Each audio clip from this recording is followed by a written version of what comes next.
ထိုင်းနိုင်ငံဘန်ကောက်မြို့မှာအခြေပြုထားတဲ့ဇူလီယန်ကမ်နီရဲ့20ပြည့်ပွဲအခမ်းအနားကိုမြန်မာနိုင်ငံကအယောင်ကိုယ်စားလှယ်တွေအသင်းဝင်တွေအပါအဝင်အာဆီယံနိုင်ငံကအသင်းသားတွေလာရောက်ခဲ့ပါတယ်။ဒီပွဲနဲ့ပတ်သက်ပြီးကမ်နီဥက္ကဋ္ဌဒေါက်တာပီယာဝက်ဘွန်ရင်ယိုစကွန်ကအခုလိုပဲပြောကြားခဲ့ပါတယ်။နေ့စဉ်သုံးကွန်မြူစီတွေအာဟာရတစားတွေနဲ့ရောင်းချရင်းဇူလီယန်ကတဖြည်းဖြည်းကြီးထွားလာပါတယ်။ဒါဟာထိုင်းနိုင်ငံမှာပဲမဟုတ်ပါဘူး။မြန်မာကမ်ဘောဒီးယားလာအိုအပြင်တခြားနိုင်ငံတွေကဈေးကွက်တိုးချဲ့နိုင်မှုဆောင်ရွက်နေပါတယ်။ဒီနေ့နှစ်20ပြည့်မှာအဓိကကျေးဇူးတင်နေတာကတော့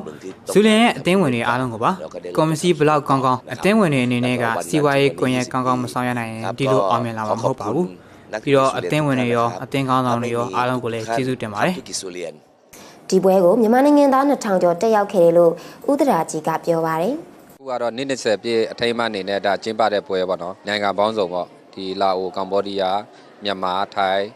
နောက်တစ်ခုကဒီဗီယက်နမ်ပေါ့အားလုံးလာကြတာပေါ့အခုမြန်မာပြည်သားတွေထိုင်းနိုင်ငံရဲ့ရုံးချုပ်မှာအခုလာရောက်တာကျွန်တော်သိသလောက်ဆိုရင်အယောက်ပေါင်း3000ကျော်လာတယ်ဒီနေ့ပေါ့အဲ့ဒီအယောက်ပေါင်း3000ကျော်မှာဆိုရင်ဒါမြန်မာနိုင်ငံလာတဲ့လူရှိတယ်ဒီထိုင်းနိုင်ငံကနေပြီးတော့မှအလုတ်သမားကနေပြီးတော့မှစုလင်ကိုတစ်ဖက်တစ်လမ်းလေ့လာတဲ့လူရှိတယ်ကျေးဇူးတင်ရမှာတော့ဒီကုမ္ပဏီရဲ့ဥက္ကဋ္ဌဒီဒေါက်တာပီယာဝါဘူယိုစကွန်ပေါ့ဒီထိုင်းနိုင်ငံကနေတဆင့်စုလင်ကိုတည်ဆောင်လာတယ်နှစ်ပေါင်း20ရှိပါပြီ။နော်အောင်မြင်တဲ့မြန်မာပြည်သားတွေများလာတဲ့အခါကျတော့အခုမြန်မာနိုင်ငံမှာနောက်ထပ်မြန်မာနိုင်ငံဝင်သွားတာကတော့နှစ်လောက်ရှိပြီပေါ့နော်အခုတရဝင်သွားတာ20ပြည့်ခန်းနာမှာအယောင်ကိုယ်စားလှယ်တွေခန့်အပ်တာတွေပြုလုပ်ခဲ့ပြီးဥက္ကဋ္ဌကိုဆုလက်ဆောင်တွေပေးအပ်ခဲ့ကြပါတယ်။မြန်မာနိုင်ငံမှာဇူလီယန်ကမ်နီအနေနဲ့စိုင်ပေါင်း38ဆိုင်နဲ့တရားဝင်တင်သွင်းတဲ့ကုန်ပစ္စည်းအမျိုး80ကျော်ကိုဖြန့်ဖြူးရောင်းချပေးနေရလို့သိရပါတယ်ရှင်။